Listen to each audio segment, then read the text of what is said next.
Yesu akomeza ahabwa icyubahiro cyinshi. Ni ya gahunda yo gushyira Bibiliya mu majwi dukomeje. Tugeze mu bice 19 bya Yeremiya. Yesu aduhana umugisha, bizafasha abadakunda gusoma. Niyo ntego y'iyi gahunda, no gufasha abadakunda gusoma muri ibi bihe by'iterambere, kugira ngo ijambo ry'Imana bajye barigendana aho bari hose baryumve, kuko ibihe bizaza rizaba ari ingume n'ibyo mu smartphone umwanzi arimo arabihindagura uko abonye. Rero nashyizwe ku mutima kubikora. Ndashima Imana rero ko hasigaye igitabo cya Ezekiyeli. Haleluya. Yesu aduhana umugisha.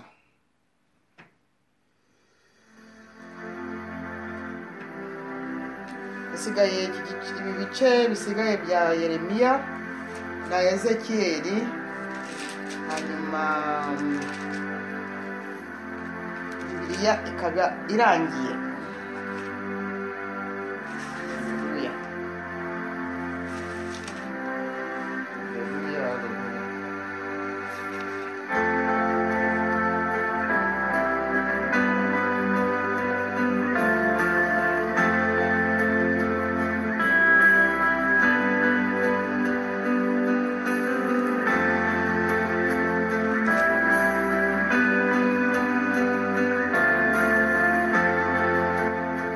Ikaze ibice 19 bya Yeremiya.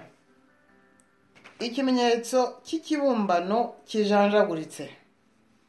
Uku niko Uwiteka avuga ati: genda ugura urweso ukumubumbyi, ujyane bamwe bo mu bakuru b'imiryango n'abakuru bo mu batambyi, maze ujye mu gikombe cya mwene Hinomu kiri aho barasukira ku irembo ryerekeye iburasirazuba, uhavugira amagambo nkubwira uti: nimwumve ijambo ry'Uwiteka mwabami b'Ubuyuda mwe, namwe abatuye i Yerusalemu.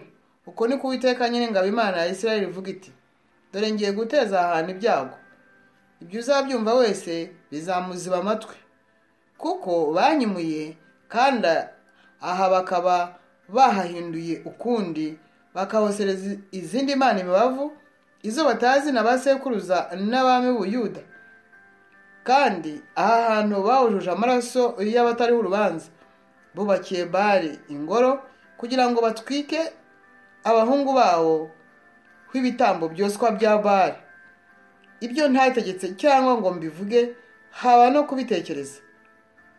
Nuko dore uko Uwiteka avuga ngo iminsi izaza, ntabwo aha hantu hazongera kwitwa Itofeti cyangwa igikombe cya mwene Hinomu, ahubwo hazitwa igikombe cy'icyorezo. Kandi imitima y'Ubuyuda n'i Yerusalemu nzayihindurira ubusa ahangaha, kandi nzabicishiriza inkota imbere y'ababisha babo, agwe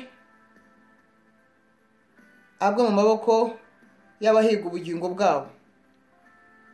Intumbi zabo nzazigira inyama z'ibisiga byo mu kirere n'iz'inyamaswa zo mu ishyamba. Uyu murwa nzawuhindura igitangarirwa n'igitutsi, uzanyura wese azatangara yifate ku munwa kubw'ibyago byaho byose.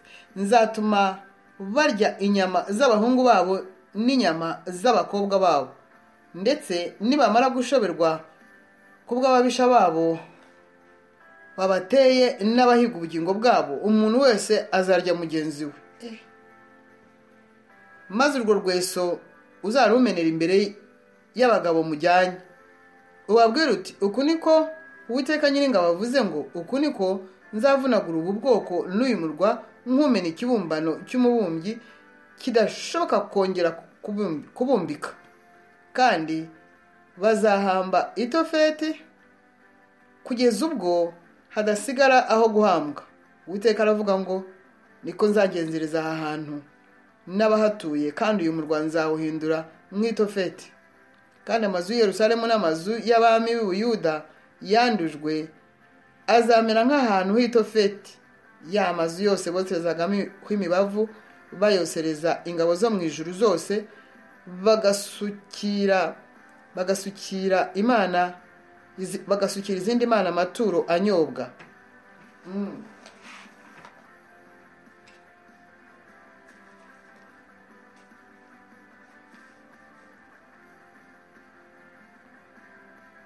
Mbabarire.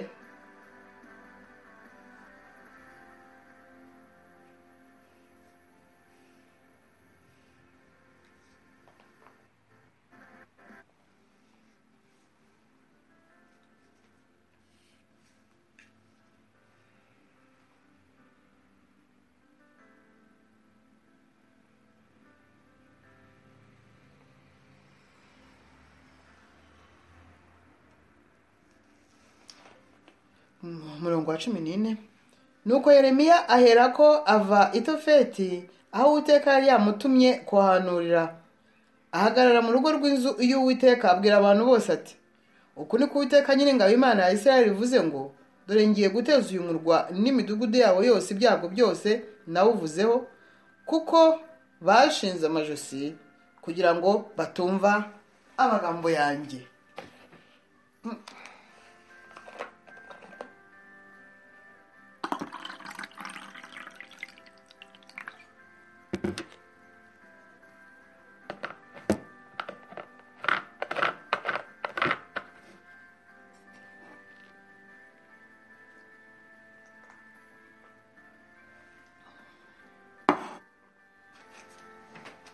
Ibice 20 bya Yeremiya.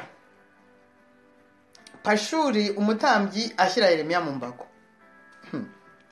Nuko Pashuri mwene Imeri umutambyi, wahoze ari umutware mukuru mu nzu y'Uwiteka, yumvise Yeremiya hanura atyo, Pashuri aherako akubita Yeremiya umuhanuzi, amushyira mu mbago yari ku irembo rya Benyamini ryo haruguru y'inzu y'Uwiteka.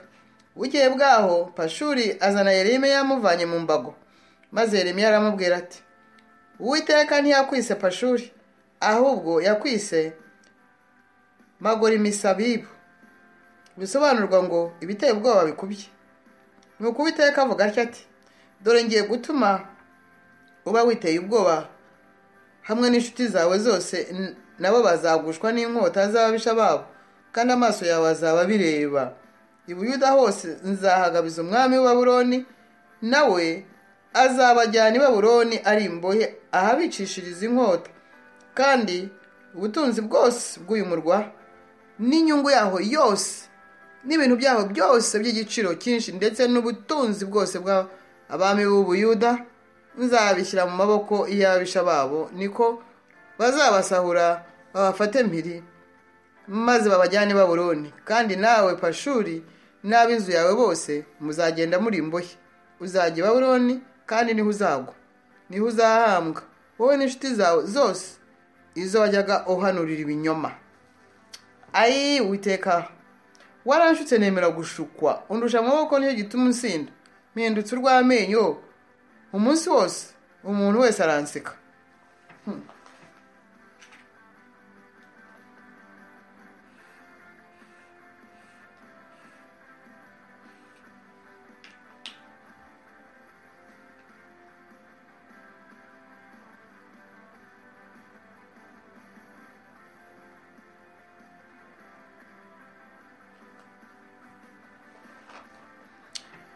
Umuntu wese aranseka, kuko iyo mvuze hose mba ntaka gusa, nkarangurura mvuga iby'urugomo n'ibyo kurimbuka, kuko ijambo ry'Uwiteka rimbayeho igitutsi no gushinyagurirwa bukarinda bwira. Kandi iyo mvuze nti sinzamuvuga, haba no guterurira mu izina rye, umutima wanjye hamera nk'aho harimo umuriro ugurumana ukingiraniwe mu magufwa yanjye, simbashe kwiyumanganya ngo nyabike, kuko numvise benshi bansebya n'ibiteye ubwoba bikaba mu mpande zose. Inshuti zanjye zose ziranyubikiye, zireba icyo nsitaraho ngo zindege ziti, ni mu murege natwe tuzamurega. Baravuga bati, ahari azemera gushukwa, tubone uburyo bwo kumutsinda maze tubimuhore. Ariko Uwiteka ari kumwe nanjye, ameze nk'intwari iteye ubwoba. Nicyo gituma abandenganya bazasitara, kandi ntibazatsinda. Bazamwara cyane, kuko batagenje nk'abafite ubwenge, kandi bazakorwa n'isoni zitazibagirana iteka ryose. Noneho Uwiteka Nyiringabo ugerageza abakiranutsi ukareba mu nda no mu mutima, nkundire ndebe uko ubahora, kuko ari wowe naturiye ibyanjye. Nimuririmbire Uwiteka, mumuhimbarize, kuko yarokoye ubugingo bw'umwinazi mu maboko y'inkozi z'ibibi. Havumwe umunsi navutseho, umunsi mama yambyayeho, ntugahirwe. Havumwe umuntu waje kubwira data ati wabyariwe umwana w'umuhungu, bigatuma anezerwa cyane. Uwo muntu amere nk'imidugudu Uwiteka yarimbuye, ntarushye yicuza. Kandi niyumva imiborogo hakiri mu gitondo n'urusaku rw'induru ku manywa y'ihangu, kuko ntishwe ntaravuka ngo mama ambere igituro, inda ye iba urutare.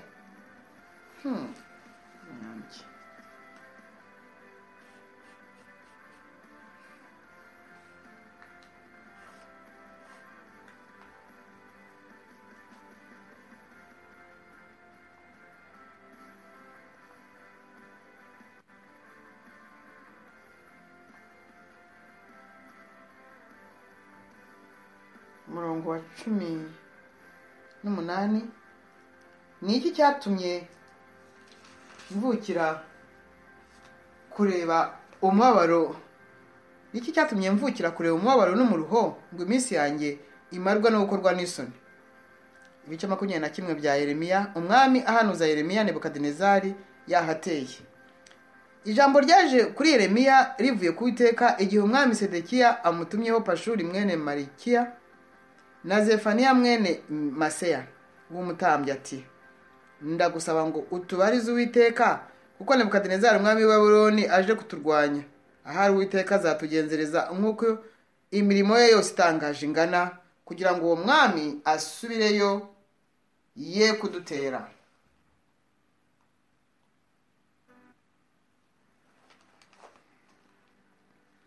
Nuko Yeremiya arababwira ati, uku niko muzasubiza Sedekiya muti, Uwiteka Imana ya Isirayeli ivuze iti, dore ngiye gusubiza inyuma intwaro z'intambara ziri mu maboko yanyu, izo murwanisha umwami wa Babuloni n'Abakaludaya babagose bakubye inkike. Mbataranirize muri uyu murwa, kandi njye ubwanjye nzabarwanisha ukuboko kurambuye, ukuboko gukomeye, ndetse mfite uburakari n'umujinya, umujinya ukase. Nzica abantu bo muri uyu murwa, abantu n'amatungo bizicwa n'icyorezo gikomeye. Kandi hanyuma y'ibyo, niko Uwiteka avuga, Sedekiya umwami w'Ubuyuda n'abagaragu be na rubanda, ndetse n'abasigaye muri uyu murwa bose barokotse icyo cyorezo n'inkota n'inzara, nzabagabiza Nebukadinezari umwami wa Babuloni n'ababisha babo n'abahiga ubugingo bwabo, kandi azabicisha inkota. Ntazabareka cyangwa abagirire ibambe, haba no kubagirira imbabazi. Kandi ubu bwoko uzabubwira uti, uku niko Uwiteka avuga, ngo dore nshyize imbere yanyu inzira y'ubugingo n'inzira y'urupfu, ngo mwihitiremo. Uzaguma muri uyu murwa azicishwa inkota n'inzara n'icyorezo, ariko uzasohoka akayoboka Abakaludaya babagose niwe uzabaho, kandi ubugingo bwe nibwo azatabarura. Kuko mpoze amaso kuri uyu murwa kugira ngo mugirire nabi, sinawugirira neza. Uzagabizwa umwami wa Babuloni nawe azawutwika, niko Uwiteka avuga. Nimwumve ijambo ry'Uwiteka rivuga iby'inzu y'umwami w'Ubuyuda ati, wa nzu ya Dawidi we, uko niko Uwiteka avuze ngo, mujye muca imanza zitabera mu gitondo, kandi abanyazwe ibyabo mubakize amaboko y'ubarenganirije, kugira ngo uburakari bwanjye butaza bugurumana nk'umuriro bugatwika, ntihagire ubasha kubuzimya, mbahoye ibyaha by'imirimo yanyu mukora. Dore ndaguteye yewe utuye mu kibaya, ku rutare ruri mu gisiza, niko Uwiteka avuga. Wowe uvuga uti, ninde warinduka kumanuka ngo adutere, cyangwa ninde wadutahirana mu mazu?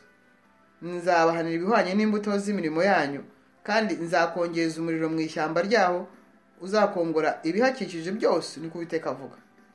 22 bya Yeremiya. Yeremiya ahanura ibizaba ku mwami w'Abayuda.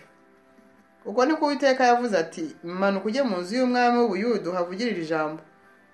Utumva ijambo ry'Uwiteka, yewe mwami w'Ubuyuda uri ku ngoma ya Dawidi, wowe n'abagaragu bawe n'abantu bawe bajya banyura muri aya marembo.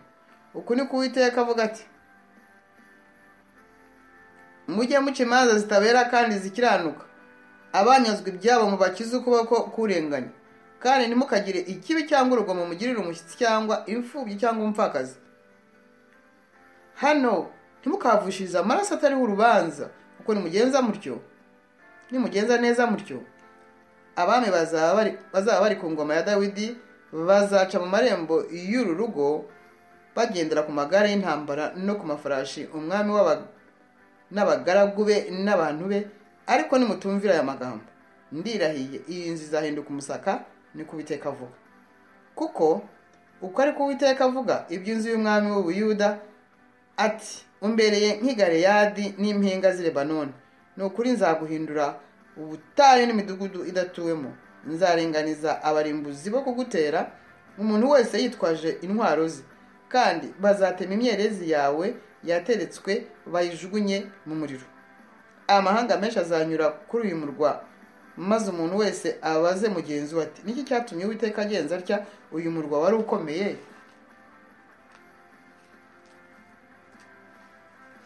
Nabo bazasubiza bati byatewe nuko baretse isezerano ry'Uwiteka Imana yabo bagasenga izindi mana bakazikorera. Nimurire upfuye habe no kumuborogera, ahubwo muririre cyane uwagiye, kuko ari ntabwo azagaruka ngo arebe igihugu yavukiyemo. Kuko Uwiteka avuga ibya Shalumu mwene Yosiya umwami w'Ubuyuda wimye ingoma ya se Yosiya wagiye akava hano ati ntabwo azagaruka, ahubwo azagwa aho bamujyanye ari imbohe, ntabwo azongera kureba iki gihugu. Azabona ishyano uwubakishije inzu ye gukiranirwa n'ibyumba byo muri yo uburiganya, n'ukoresha mugenzi we ntamuhembe ntamuhe icyo yakoreye, akavuga ati nziyubakira inzu ngari irimo ibyumba binini, nyicamo amadirishya, nyiteremo imbariro z'imyerezi, nyirabemo ibara ritukura. Ariko se kwihatira kubakisha imyerezi nibyo byatuma uba umwami? Mbese so ntiyaryaga kandi akanywa, agaca imanza zitabera kandi zikiranuka? Icyo gihe yaraguwe neza, yacaga urubanza rw'umukene n'umutindi, icyo gihe byari bitunganye. Mbese uko siko kumenya? Niko Uwiteka abaza. Ariko amaso yawe n'umutima wawe bikurikiza kwifuza kwawe kubi gusa, no kuvusha amaraso atariho urubanza, no kurenganya, no kugira urugomo.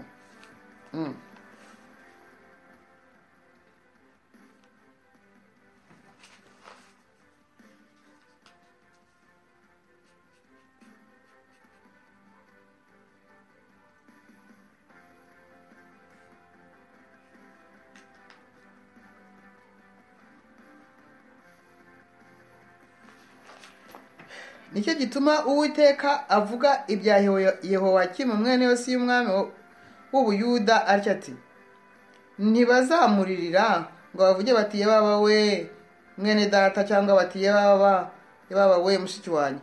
Ntibazamuborogera ngo bavuge bati ye baba databuja, cyangwa bati ye baba ubwiza bwe we. Azahambwa nk'uko indogobe ihambwa, akururwa ajugunywe inyuma y'amarembo y'i Yerusalemu.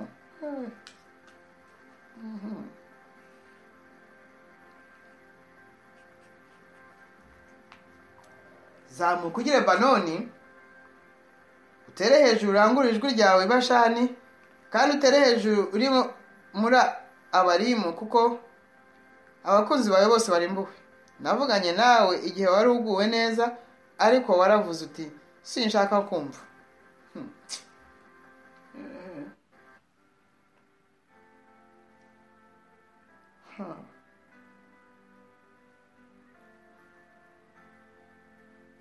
Sinshaka kumva.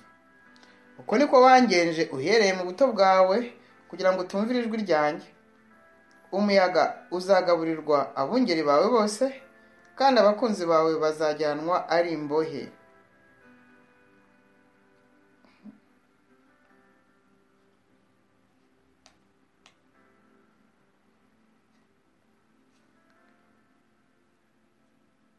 ni ukuri icyo gihe uzamwara ukozwe isoni no gukiranirwa kwawe kose, yewe utuye Lebanoni, waritse icyari cyawe mu myerezi, kuzaba uwo kubabarirwa igihe uzaterwa n'imibabaro ugafatwa n'ibise nk'iby'umugore uri ku nda.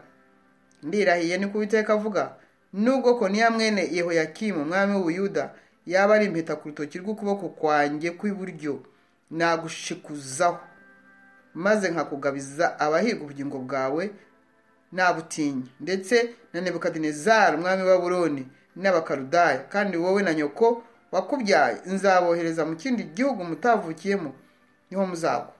Ariko igihugu umutima wabo ukumbura ntibazagisubiramo. Mbese uyu muntu Koniya si ikibumbano cyahombye, si ikibumbano kitagira ugikunda? Niki gitumye boherwa we n'urubyaro rwe bagacibwa mu gihugu batari bazi? Yewe wasiwe, umva ijambo ry'Uwiteka. Ubwo niko avuga ati, nimwandike uyu muntu ko ari inshike, kuko ari umuntu utazahirwa akiriho, kuko ari ntawo mu rubyaro rwe uzahirwa ngo abe ku ngoma ya Dawidi kandi ayategeke Ubuyuda.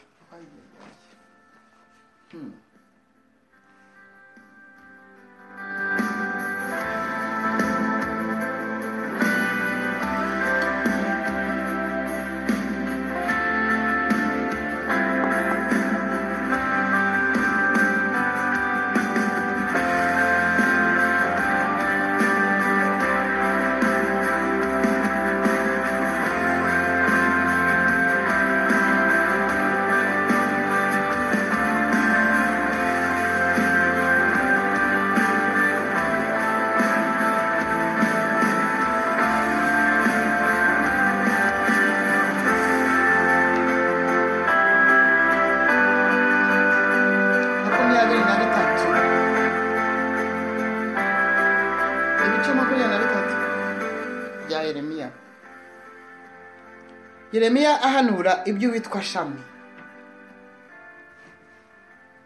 Uwiteka aravuga ngo, abungeri barimbura kandi bagatatanya intama zo mu rwuri rwanjye bazabona ishyano. Nicyo gituma Uwiteka Imana ya Isirayeli ivuga igaya abungeri baragira ubwoko bwanjye iti, mwatatanije umukumbi w'abantu banjye, murabirukana kandi ntimwabasuraga. Dore ngiye kubitura ibibi by'ibyo mwakoze, niko Uwiteka avuga. Kandi nzakoranya abasigaye b'umukumbi wanjye, mbakure mu bihugu byose abo nabatatanije, nzabagarura mu biraro byabo, nzababyara bororoke, kandi nzabaha abungeri bo kubaragira. Ntibazongera gutinya cyangwa guhagarika umutima ukundi, kandi ntawe uzazimira muri bo, niko Uwiteka avuga.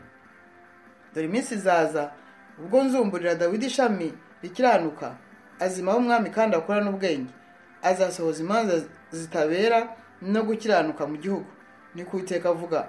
Mu gihe cye Yuda azakizwa kandi Isirayeli azibera amahoro.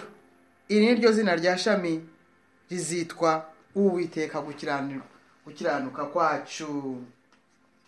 Haleluya. Our justice. Amen.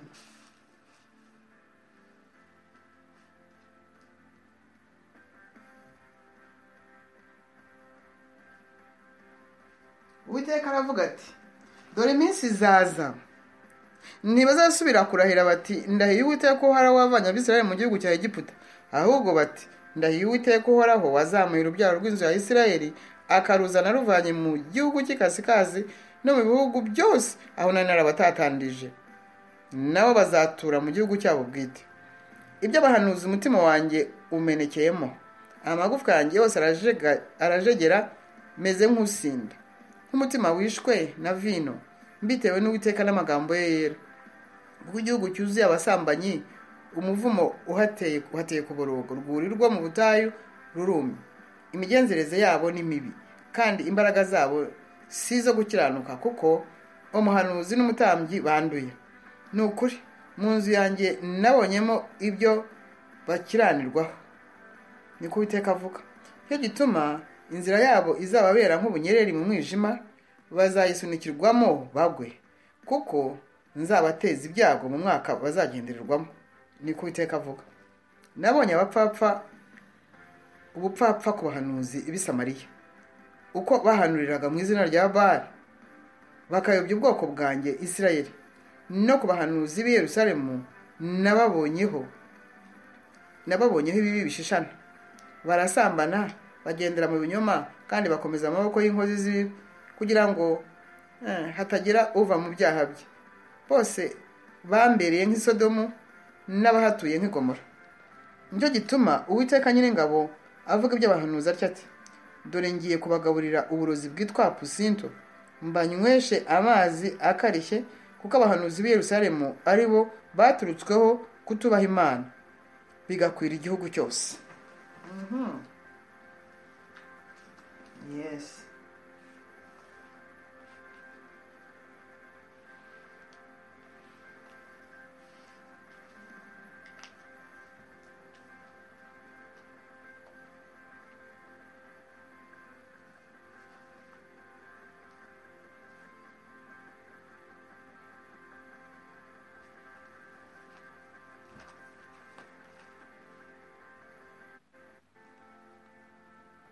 Uko niko Uwiteka Nyiringabo avuga ati: ntimukumvire amagambo abahanuzi babahanurira, babigisha ibitagira umumaro, bavuga ibyo beretswe bihimbwe n'imitima yabo, bitavuye mu kanwa k'Uwiteka. Barababwira abansuzugura bati: Uwiteka yavuze ngo muzagira amahoro. N'umuntu wese ugendana umutima unangiye baramubwira bati: nta kibi kizakuzaho. Ninde uwari mu nama z'Uwiteka kugira ngo yumve kandi amenye ijambo rye? Ninde witaye ku ijambo rye akaryumva? Dore umugore w'Uwiteka ari wo mujinya we, dore umugaru w'Uwiteka ari wo mujinya we uraje. Ni ukuri, ni umuyaga w'ishuheri uri mu mugaru, ugiye kugwa ku mitwe y'abanyabyaha. Uburakari bw'Uwiteka ntibuzigarura keretse amaze gusohoza imigambi yo mu mutima we. Mu minsi y'iherezo nibwo muzayimenya neza. Aba bahanuzi si jye wabatumye, ariko barihuse. Sinavuganye nabo, ariko barahanuye. Ariko iyo baba barahagaze mu nama zanjye, baba barumvishije ubwoko bwanjye amagambo yanjye, bakabayobora ngo bave mu nzira yabo mbi no mu migenzereze yabo mibi. Uwiteka arabaza ati: mbese mwibwira ko ndi Imana yo hafi gusa, ntari Imana ya hose na kure? Hari uwabasha kunyihisha ahiherereye simubone? Niko Uwiteka abaza. Sijya ukwiriye ijuru n'isi? Numvise ibyo abahanuzi bavuze, bahanurira ibinyoma mu izina ryanjye, ngo nareretswe. Ibyo bizahereza he kuba mu mitima y'abahanuzi bahanura ibinyoma, abahanuzi bahanura ibihimbano by'imitima yabo ibeshya? Bigira inama yo kumpuza abantu banjye izina ryanjye. Barotorera umuntu wese mugenzi we ibyo beretswe mu nzozi, nk'uko basekuruza babo babujijwe izina ryanjye na Bayali. Umuhanuzi ufite icyo yeretswe ntakirotore, kandi n'ufite ijambo ryanjye arivuge ibinyakuri. Umurama uhuriye he n'ingano? Niko Uwiteka abaza. Kandi Uwiteka arabaza ati: mbese ijambo ryanjye ntirimeze nk'umuriro cyangwa nk'inyundo imenagura urutare? Yes. Hallelujah. Amen.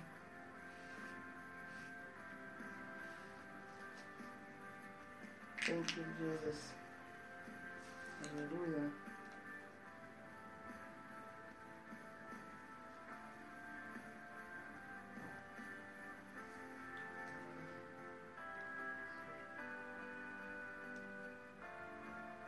Amen. Nicyo gituma mpagurukiye abahanuzi bibana amagambo yanjye, umuntu wese biba mugenzi we, niko Uwiteka avuga. Dore mpagurukiye abahanuzi bahimbisha indimi zabo bati yaravuze. Dore mpagurukiye abahanura iby'inzozi by'ibinyoma, niko Uwiteka avuga, bakabyamamaza kandi bakayobesha ubwoko bwanjye ibyo binyoma byabo no kwirarira kwabo kubusa. Nyamara sinabatumye, sinabategetse, kandi ntacyo bamariye rwose ubu bwoko, niko Uwiteka avuga. Nuko ubu bwoko cyangwa umuhanuzi cyangwa umutambyi nibakubaza bati ibyo Uwiteka yahanuye ni biki, uzabasubiza uti buhanuzi iki? Nzabaca, niko Uwiteka avuga. Nawe umuhanuzi n'umutambyi na rubanda bavuga bati ibyahanuwe n'Uwiteka, naho oya katwumva nawe umuhanuzi n'umutambyi na rubanda bavuga bati ibyahanuwe n'Uwiteka, uwo muntu nzamuhanana n'inzu ye. Uko niko umuntu wese azabuza mugenzi we, umuntu wese n'uwo bava indimwe ati Uwiteka yagushubije iki, ati Uwiteka yavuze iki, ntabyo muzongera kuvuga ibyahanuwe n'Uwiteka ukundi. Kuko ijambo umuntu wese yihimbiye ari ryo azahanura, kuko umwagoretse amagambo y'Imana ihoraho y'Uwiteka Nyiringabo Imana yacu, uko aba ariko azaba umuhanuzi uti, uko aba ariko uzabaza umuhanuzi uti, wowe se Uwiteka yagushubije iki, uti Uwiteka yavuze iki. Ariko nimuvuga muti ni ibyahanuwe n'Uwiteka, cyo gituma Uwiteka avuga atya ati, kuko muvuze iri jambo muti ni ibyahanuwe n'Uwiteka, kandi narabatumyeho ntimuzavuge yuko ari ibyahanuwe n'Uwiteka, nuko dore nzabibagirwa rwose kandi nzabaca nshe n'umurwa nari narabahaye na ba sokuruza ngo mwumve imbere, kandi nzabazanira kumwara kw'iteka ryose no gukorwa n'isoni bihoraho, ndetse kutazibagirana.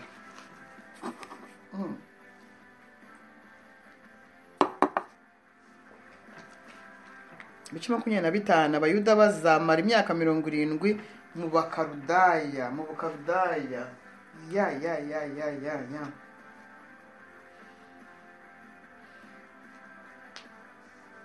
mu mwaka wa 4 wa Yohakimu mwene Yosiya umwami w'Ubuyuda, hari no mu mwaka wa 1 wa Nebukadinezari umwami wa Babuloni, ijambo ryaje kuri Yeremiya ryerekeye ku bantu b'Ubuyuda, iry'umuhanuzi Yeremiya yabwiye ubwoko bw'Ubuyuda bwose n'abatuye Yerusalemu bose ati, uhereye ku mwaka wa 13 wa Yosuwa mwene Amoni umwami w'Ubuyuda ukageza none, maze imyaka 23 ijambo ry'Uwiteka rinzaho, havugana namwe hazinduka kare nkababwira ariko ntimwumva.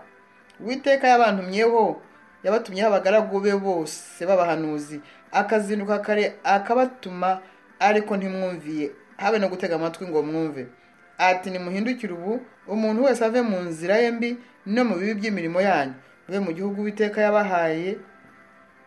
yabahanye n'abasogokuruza uhereye kera ukageza iteka ryose, kandi ntimukurikize izindi mana ngo muzikorere kandi muzisenge, mwe kunyendereza ngo ndakarire imirimo y'amaboko yanyu. Sinzabagirira nabi, ariko ntimwanyumviye, ahubwo mwandakazaga ku murimo y'amaboko yanyu ibateza amakuba, ni Uwiteka avuga. Nicyo gituma Uwiteka Nyiringabo avuga atya ati, kuko mutumviye amagambo yanjye, dore ngiye kohereza imiryango yose y'ikasikazi nyiteranye, kandi nzatuma ku mugaragu wanjye Nebukadinezari umwami wa Babuloni, ni Uwiteka avuga, mbateze iki gihugu n'abagituyemo n'ayo mahanga yose agikikije,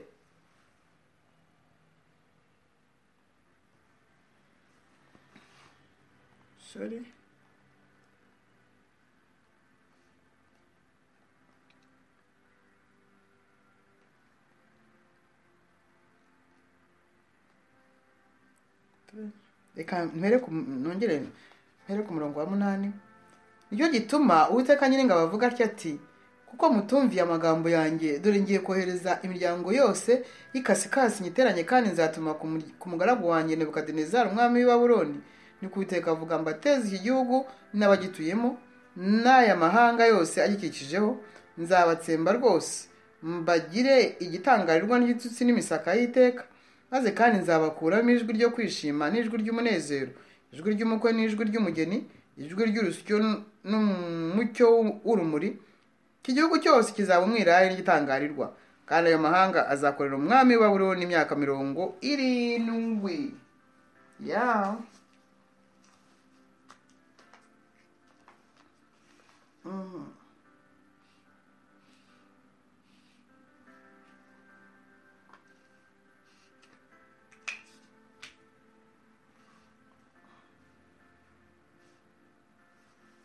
imyaka 70 nishira, nzahana umwami wa Babuloni n'ubwo bwoko n'igihugu cy'Abakaludaya, ni Uwiteka avuga, mbahora ibyaha byabo nzahagira amatongo iteka ryose, nzasohoreza icyo gihugu amagambo yanjye yose nakivuzeho, ndetse ayanditswe muri iki gitabo yose ayo Yeremiya yahanuriye amahanga yose, kuko amahanga menshi n'abami bakomeye bazabagira abaretwa bo ubwabo. Nzabitura ibihwanye n'ibyo bakoze, ko imirimo y'amaboko yabo ingana. Imana izahana amahanga. Uwiteka Imana ya Isirayeli yambwira iti, enda iki gikombe cya vino cy'uburakari kiri mu ntoki zanjye, kandi uyivunye amahanga yose ngutumyeho. Uyivunye amahanga yose ngutumyeho, nayo azanywa adandabirane, asare abitewe n'inkota nzohereza muri yo. Mpera ko nenda igikombe cyari mu ntoki z'Uwiteka kuvunya. Okay, reka nongere nsubiremo ku murongo wa 15. Uwiteka Imana ya Isirayeli yambwiye iti, enda iki gikombe cya vino y'uburakari kiri mu ntoki zanjye, kandi uyivunye amahanga yose ngutumyeho, nayo azanywa adandabirana asare abitewe n'inkota nzohereza muri yo. Hera ko nenda igikombe cyari mu ntoki z'Uwiteka, mvunya amahanga yose ayo Uwiteka yantumyeho, Yerusalemu n'imidugudu y'Ubuyuda n'abami baho n'ibikomangoma byaho, ngo bihindurwe umusaka n'igitangarirwa n'igitutsi no kuvumwa nk'uko bimeze ubu, na Farawo umwami wo muri Egiputa n'abagaragu be n'ibikomangoma bye n'abantu be bose, n'uruvange rw'amoko n'abantu bose bo mu gihugu cya Usi, n'abami bose bo mu gihugu cy'Abafilisitiya, na Ashikeloni n'i Gaza, na Ekuroni n'abasigaye bo muri Ashidodi, Edomu na Mowabu na Benamoni, n'abami bose b'Itiro, n'abami bose b'i Sidoni, n'abami b'ibihugu byo hakurya y'inyanja, i Dedani n'i Tema n'i Buzi, n'abiyogoshesheje ingohi z'umusatsi, n'abami bose bo muri Arabiya, n'abami b'uruvange rw'amoko abo mu butayu, n'abami bose b'i Zimuri, n'abami bose bo muri Elamu, n'abami bose b'Abamedi, n'abami bose b'i Kasikasi, abari hafi n'abari kure bose hamwe, n'ibihugu byose byo mu mpande zose zo mu isi, n'umwami wa Sheshaki nawe azanywa kuri cya gikombe hanyuma yabo. Uzababwira uti, uku ni ko Uwiteka Nyiringabo Imana ya Isirayeli ivuga iti, nimunywe musinde, muruke mugwe ubutabyuka, muzize inkota nzabateza. Nuko rero nibanga kwakira igikombe kiri mu ntoki zawe ngo banywe, uzababwira uti, uku niko Uwiteka Nyiringabo avuga ngo, kunywa muzanywa, kuko dore murwa witiriwe izina ryanjye ariwo ntangiriraho kugirira nabi. Namwe se mwasigara mudahanwe, ntimuzabura guhanwa, kuko ngiye guteza abari mu isi hose inkota, niko Uwiteka Nyiringabo avuga. Nuko bahanurira aya magambo yose, kandi babwira uti, Uwiteka azatontoma ari hejuru, arangurura ijwi rye ari mu buturo bwe bwera, azatontomera cyane umukumbi we, azatera hejuru nk'abenga, aburira abatuye mu isi bose.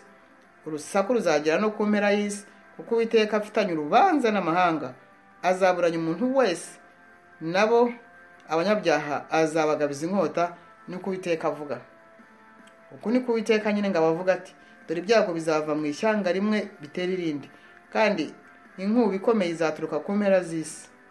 Uwo munsi abishwe n'Uwiteka bazaba hose, uhereye ku mpera y'isi ukageza ku yindi, ntibazaririrwa cyangwa bakoranywe habe guhambwa, bazaba nk'amase ari ku gasozi. Nimuboroge bungeri mwe, mutake mwigaragure mwivu, yemwe batahira b'umukumbi, kuko iminsi y'icyorezo isohoye nkabamenagura, kandi muzagwa nk'ikibumbano cyiza kijangajaguritse, kandi abungeri bazabura aho bahungira, n'abatahira b'umukumbi babure aho bacikira. Nimwumve ijwi ryo gutaka ry'abungeri n'umuborogo w'abatahira b'umukumbi, kuko Uwiteka yahinduye ubusa urwuri rwabo, kandi ibiraro byarimo amahoro byarasenyutse, bitewe n'uburakari bw'Uwiteka bukaze. Yasize ubuturo bwe nk'intare. kuko igihugu cyabo cyaba gitangarirwa bitewe n'ubukana bw'ubibateza n'uburakari bwe bukaze.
Ibice 26 bya Yeremiya. Mu itangira ry'ingoma ye ibice 26 bya Yeremiya abatambyi n'abahanuzi bashaka kwica Yeremiya. Nuko mu itangira ry'ingoma ya Yehoyakimu mwene Yosiya umwami w'Ubuyuda, iri jambo ryaje riva ku Uwiteka rite: uku ni ku Uwiteka avuga ngo, genda uhagarare mu rugo rw'inzu y'Uwiteka, maze ubwire ay'imidugudu y'Ubuyuda yose bazanywe no gusengera mu nzu y'Uwiteka, ubabwire amagambo yose nagutegetse kubabwira. Ntugire ijambo usiga na rimwe. Ahari bazakumvira umuntu wese ahindukira ave mu nzira ye mbi, kugira ngo mbone kureka ibibi nagambiriye kubagirira, mbahora ibyaha bakora mu mirimo yabo. Kandi uzababwira uti, uku ni ku Uwiteka avuga ngo, nimwanga kumvira ngo mugendere mu mategeko yanjye nabashyize imbere, kandi ngo mwumvire amagambo y'abagaragu banjye b'abahanuzi nabatumyeho, ndetse nazinukaga kare nkabatuma ariko mukanga kunyumvira, iyi nzu nzayihindura nk'ishiro, uyu murwa nzawugira ikivume mu mahanga yose yo mu isi. Nuko abatambyi n'abahanuzi n'abantu bose bumva Yeremiya avugira ayo magambo mu nzu y'Uwiteka. Yeremiya amaze kuvuga ibyo byose, Uwiteka yamutegetse kubwira abantu bose. Abatambyi n'abahanuzi na rubanda rwose baramufata bati, turakwica nta kabuza. Nuko kuki wahanuye mu izina ry'Uwiteka uti inzu izahinduka nk'ishiro, n'uyu murwa uzaba umusaka udatuwemo? Abantu bose bakoranira kuri Yeremiya mu nzu y'Uwiteka. Ibikomangoma by'Ubuyuda byumvise ibyo, bihera ko biza mu nzu y'Uwiteka bivuye ibwami, bizicara mu irebe ry'umuryango mushya w'inzu y'Uwiteka. Maze abatambyi n'abahanuzi babwira ibikomangoma na rubanda rwose bati, uyu muntu akwiriye gupfa, kuko yahanuriye uyu murwa ibibi nk'uko mwabyumviye n'amatwi yanyu. Yeremiya ahera ko abwira ibikomangoma na rubanda rwose ati, Uwiteka yantumye guhanurira iyi nzu n'uyu murwa amagambo yose mwumvise. Noneho nimutunganye inzira zanyu n'imirimo yanyu, kandi mwumvire ijwi ry'Uwiteka Imana yanyu, naho Uwiteka hazareka ikibi yabavuzeho. Naho jye ngaho ndi mu maboko yanyu, mungirire uko mwibwira ko ari byiza kandi bitunganye. Cyakora mumenye yuko nimunyica muzaba mwisize amaraso atariho urubanza, no kuri uyu murwa no ku baturage baho bose, kuko Uwiteka yabantumyeho koko kubabwira ayo magambo yose ngo munyumve. Maze ibikomangoma na rubanda rwose babwira abatambyi n'abahanuzi bati, uyu muntu ntabwo akwiriye gupfa, kuko yatubwiriye mu izina ry'Uwiteka Imana yacu. Nuko abakuru bamwe bo mu gihugu barahaguruka babwira iteraniro ryose ry'abantu bati, ku ngoma ya Hezekiya umwami w'Abayuda, Mika w'i Moresheti yarahanuye, abwira abantu b'Ubuyuda bose ati, uku ni ku Uwiteka Nyiringabo avuga, Siyoni hazahingwa nk'umurima, naho Yerusalemu hazaba ibirundo by'imisaka, n'umusozi wubatsweho inzu y'Uwiteka. N'umusozi wubatsweho inzu y'Uwiteka uzaba urengeye hose wo mu ishyamba. Hezekiya umwami w'Ubuyuda n'ab'Iyuda bose, mbese aho baramwishe? Ntimuzi ko Hezekiya yubashye Uwiteka agasaba Uwiteka imbabazi, maze Uwiteka akareka ikibi yabavuzeho? Twakwica uyu twaba twikoreye ishyano rikomeye ryatugera ku bugingo. Kandi hariho umuntu wahanuye mu izina ry'Uwiteka, ni Uriya mwene Shemaya w'i Kiriyatiyeyarimu. Nawe yahanuriye uyu murwa n'iki gihugu amagambo ahwanye n'aya Yeremiya yose. Umwami Yehoyakimu n'intwari ze zose n'ibikomangoma byose bumvise amagambo ye, umwami ahera ko ashaka kumwica. Ariko Uriya abyumvise agira ubwoba, arahunga ajya muri Egiputa. Nuko umwami Yehoyakimu yohereza abantu muri Egiputa, Elunatani mwene Akibori n'abandi bantu bajyana nawe muri Egiputa. Bakurayo Uriya bamuzanira umwami Yehoyakimu, amwicisha inkota, bajugunya intumbi ye mu mva za rubanda. Nuko rero Ahikamu mwene Shafani arengera Yeremiya kugira ngo batamutanga mu maboko ya rubanda ngo bamwice. Amen.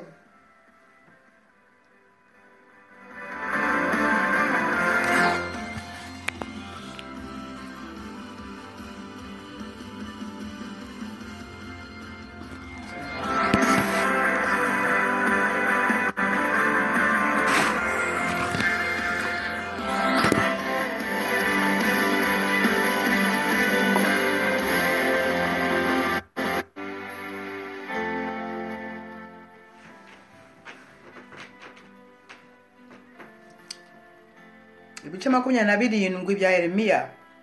Yeremiya agira umwami inama ngo ayoboke Nebukadinezari. Mu itangira ry'ingoma ya Sedekiya mwene Yosiya umwami w'Ubuyuda, iri jambo ryaje kuri Yeremiya riva ku Uwiteka ngo uko ni ku Uwiteka yambwiye ati, ishakira ingoyi n'ibiti by'imbago ubishyire ku ijosi, maze ubyohereze umwami wo muri Edomu n'umwami w'i Mowabu n'umwami w'i Bene n'umwami wa Benamoni n'umwami w'i Tiro n'umwami w'i Sidoni, ubihaye intumwa za Yerusalemu mu kwa Sedekiya umwami w'Ubuyuda. Ubatume kuri ba shebuja uti, uko ni ku Uwiteka nyine ngabo Imana ya Isirayeli babwira iti, uko aba ariko muzabwira ba shebuja muti, nige uwaremye isi n'abantu n'inyamaswa biri ku isi, mbiremesheje ububasha bwanjye bukomeye n'ubwoko kwanjye kurambuye, kandi nkabyegurira uwo nshaka. Nuko rero ibyo bihugu byose nabigabiye umugaragu wanjye Nebukadinezari umwami wa Babuloni, n'amatungo yo mu misozi narayamuhaye ngo amukorere. Kandi amahanga yose azamukorera we n'umwana we n'umwuzukuru we, kugeza igihe igihugu cye kizazungurwa, nibwo amahanga menshi n'abami bakomeye bazigabanya igihugu cye. Nuko rero ubwoko n'igihugu bitazakorera uwo Nebukadinezari umwami wa Babuloni, kandi ntibacishe ijosi bugufi ngo bamuyoboke, ubwo bwoko nzabuhanisha inkota n'inzara n'icyorezo, kugeza ubwo nzaba maze kubatsembesha amaboko ye. Ariko mwebweho ntimukumvira abahanuzi banyu cyangwa abapfumu banyu cyangwa inzozi zanyu cyangwa abacunnyi banyu ndetse n'abarozi banyu bababwira bati, ntabwo muzakora umwami wa Babuloni, kuko ibyo babahanurira ari ibinyoma, kugira ngo mukurwe mu gihugu cyanyu mujye kure, kandi ngo mbirukane mujye kurimbuka. Ariko ubwoko buzayoboka umwami wa Babuloni bukamukorera, ubwo nibwo nzarekera mu gihugu cyabwo, kandi buzagihinga bukibemo, ni ku Uwiteka avuga. Maze mugana na Sedekiya umwami w'Ubuyuda nkurikije ayo magambo yose nti, nimuyoboke umwami wa Babuloni mumukorere we n'abantu be, kugira ngo mubeho. Kuki mwapfa wowe n'ubwoko bwawe muzize inkota n'inzara n'icyorezo, nk'uko Uwiteka yabivuze ku bwoko bwanga gukorera umwami w'i Babuloni?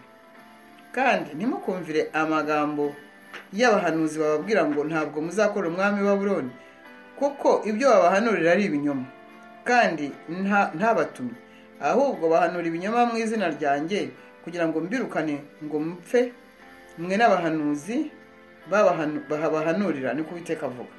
Kandi nabwiye abatambyi b'ubu bwoko bwose nti, uku ni ku Uwiteka avuga ngo, ntimukumvire amagambo y'abahanuzi babahanurira bati, dore ibyakoreshwaga byo mu nzu y'Uwiteka bigiye kugarurwa vuba bivanwe i Babuloni, kuko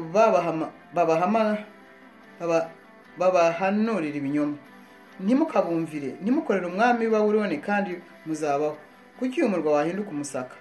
Ntabwo rero niba ari abahanuzi kandi ijambo ry'Uwiteka rikaba riri kumwe nabo, nibinginge Uwiteka Nyiringabo kugira ngo ibikoreshwa byasigaye mu nzu y'Uwiteka no mu nzu y'umwami w'Ubuyuda n'i Yerusalemu bye kujyanwa i Babuloni.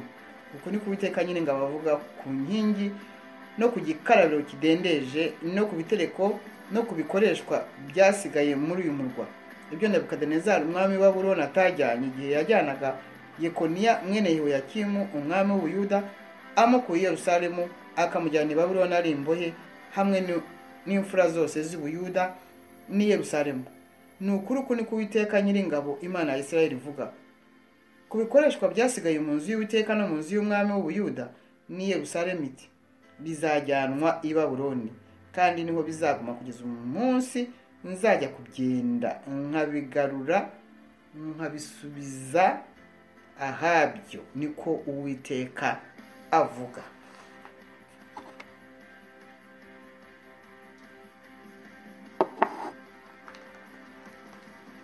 Ibice 28 bya Yeremiya. Umuhanuzi Hananiya ahanyuze ibyo Yeremiya ahanuye. Nuko mu mwaka Zedekiya umwami w'Ubuyuda agitangira kwima mu kwezi kwa gatanu k'umwaka wa 4, Hananiya mwene Azuru umuhanuzi wahoze i Gibeyoni ambwirira mu nzu y'Uwiteka imbere y'abatambyi na rubanda rwose ati, uku ni ko Uwiteka Nyiringabo Imana ya Isirayeli ivuze: naciye uburetwa bw'umwami wa Babuloni, imyaka 2 nishira nzagarura aha ibikoreshwa by'inzu y'Uwiteka byose ibyo Nebukadinezari umwami wa Babuloni yakuye akabijyana i Babuloni. Kandi Yekoniya mwene Yehoyakimu umwami w'Ubuyuda n'imbohe zose z'Ubuyuda zazanywe i Babuloni nzabagarura aha, kuko nzaca uburetwa bw'umwami wa Babuloni, uko Uwiteka avuga. Maze umuhanuzi Yeremiya abwira umuhanuzi Hananiya imbere y'abatambyi n'imbere ya rubanda rwose rwari ruhagaze mu nzu y'Uwiteka ati, birakaba Uwiteka azabigenza atyo, Uwiteka asoza amagambo yawe wahanuye yo kugarura ino ibikoreshwa by'inzu y'Uwiteka byose n'abajyanywe i Babuloni ari imbohe. Ariko rero wumva ijambo ngiye kukumvisha, wowe na rubanda rwose. Abahanuzi ba kera batubanjirije twembi bahanuye iby'intambara n'iby'ibyago n'iby'ibyorezo biraba mu bihugu byinshi no mu bwami bukomeye. None umuhanuzi uhanura iby'amahoro, ijambo rye nirisohora, niho azamenyekana ko yatumye n'Uwiteka koko. Yes. Hananiya ahera ko akura bya biti by'imbago mu ijosi by'umuhanuzi Yeremiya arabivuna. Maze Hananiya avugira imbere ya rubanda rwose ati, uku ni ko Uwiteka avuga ati, imyaka 2 nishira, uko niko nzavuna uburetwa bwa Nebukadinezari umwami wa Babuloni nkabakura ku ijosi ry'ayo mahanga yose. Nuko umuhanuzi Yeremiya arigendera. Maze ijambo ry'Uwiteka riza kuri Yeremiya umuhanuzi. Hananiya amaze kuvuna igiti cy'imbago cyari mu ijosi ry'umuhanuzi Yeremiya riti, genda ubwire Hananiya uti, ko niko Uwiteka avuga ngo wavunaguye imbago y'igiti ariko uzakora iz'ibyuma mu cyimbo cyazo, kuko uko ari ko Uwiteka Nyiringabo Imana ya Isirayeli ivuga iti, nshyize imbago y'icyuma mu ijosi mu majosi y'ayo mahanga yose.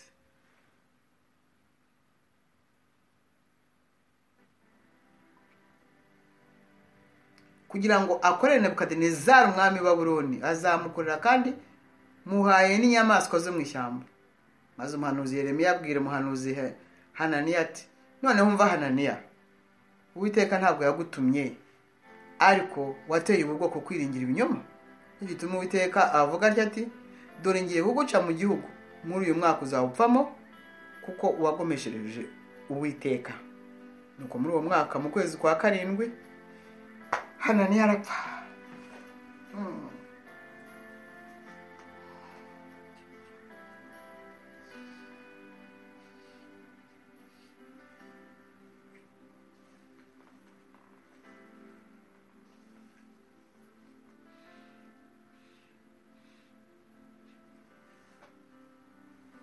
Cuma 29 Yeremiya ahanurira Abayuda ko bazatsinda.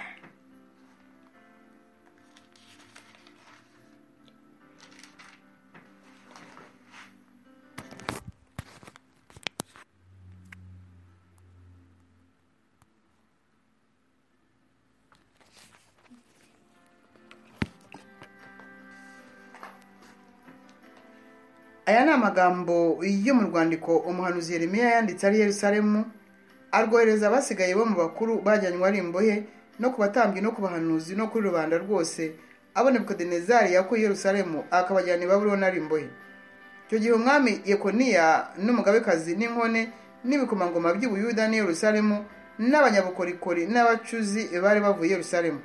Uru rwandiko rujyanwa na Elasa mwene Shafani na Gemariya mwene Hirukiya, abo Sedekiya umwami w'Ubuyuda yohereje i Babuloni kuri Nebukadinezari umwami wa Babuloni ati: uku ni ko Uwiteka Nyiringabo Imana ya Isirayeli ibwira abajyanywe ari imbohe bose, aho yateye kuvanwa i Yerusalemu bakajyanwa i Babuloni ari imbohe, ati: nimwiyubakire amazu muyabemo, kandi muhinge imirima murya umwero wayo, mwishakire abagore mubyara abahungu n'abakobwa, kandi mushyingire abahungu banyu n'abakobwa banyu, kugira ngo nabo babyara abahungu n'abakobwa, mubone kuhagwirira mwe kuzatuba. Kandi umurwa nategetse ko bazabajyanamo muri imbohe muzawushakire kuba amahoro, mubusabire ku Uwiteka, kuko mu mahoro yawo namwe muzagira amahoro.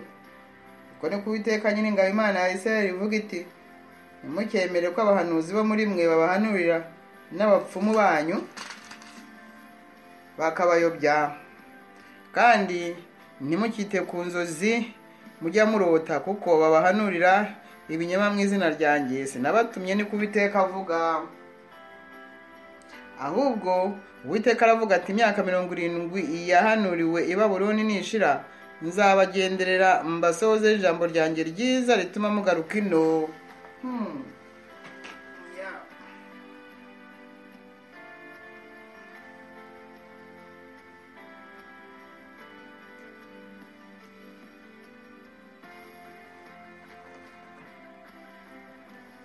Erega nzi ibyo nibwira nzabagirira ni amahoro si bibi, kugira ngo mbareme umutima w'ibyo muzabona hanyuma, ni ko Uwiteka avuga.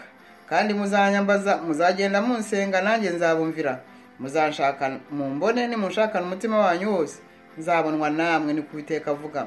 Kandi nzagarura abanyu bajyanywe ari imbohe, nzabakoranya mbakuye mu mahanga yose n'ahantu hose aho nari narabatatanirije, ni ko Uwiteka avuga. Kandi nzabagarura aho nabakuje mukajyanwa muri imbohe.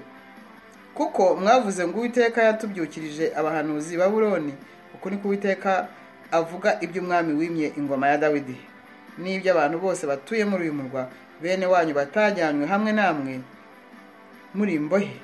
Uko ni ko Uwiteka Nyiringabo avuga ati: dore nzabagabiza inkota n'inzara n'icyorezo, kandi nzabahindura nka za mbuto mbi z'umutini zitaribwa kuko ari mbi.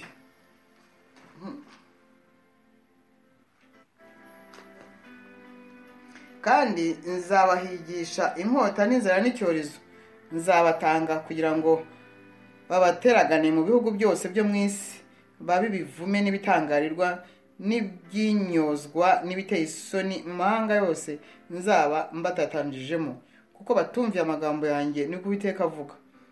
Abo natumyeho abagaragu banjye b'abahanuzi nkazinduka kare ngatuma, ariko banze kumva, ni ko Uwiteka avuga.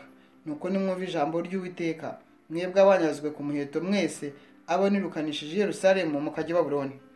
Uku niko Uwiteka Nyiringabo Imana ya Isirayeli ivuga kuri Ahabu mwene Koraya no kuri Sedekiya mwene Maseya, babahanurira ibinyoma mu izina ryanjye, ati: dore nzabatanga mu maboko ya Nebukadinezari umwami wa Babuloni, nawe azabicira imbere yanyu.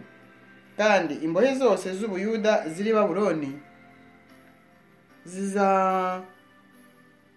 zizabakurizaho kuba umuvumo, bati: Uwiteka arakugira nka Sedekiya na Ahabu, aho umwami wa Babuloni yatwikishije umuriro, kuko bakoze iby'ubupfapfa muri Isirayeli, bagasambanya abagore n'abaturanyi babo, bagasambanya abagore b'abaturanyi babo, bakavuga amagambo y'ibinyoma mu izina ryanjye, ayo ntabategetse. Nijye ubizi, kandi ndi umushinja wabo, ni ko Uwiteka avuga.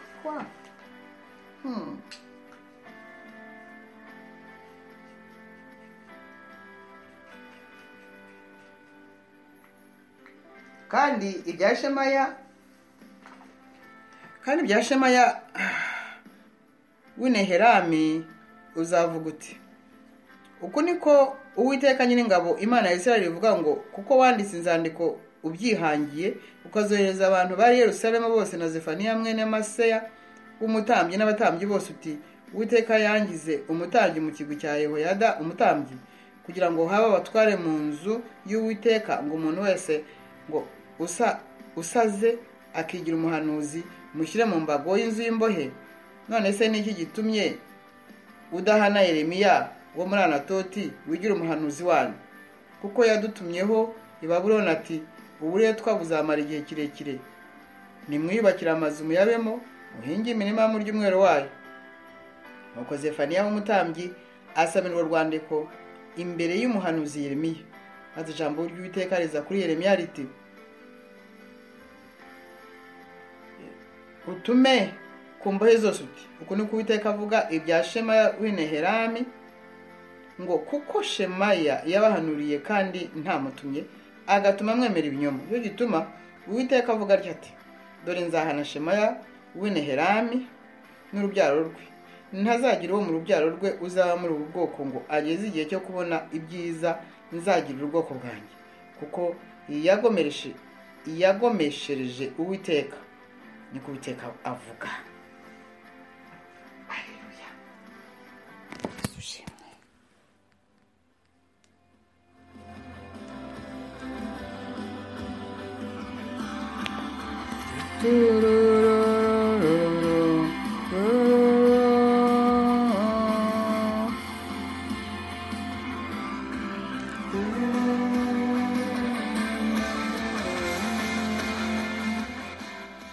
Yesu aduhana umugisha. Duhagarikiye ahangaha ku bice 29 bya Yeremiya, tuzakomereza ku bice 30. Imana ni komeza kongera ubuntu. Haleluya.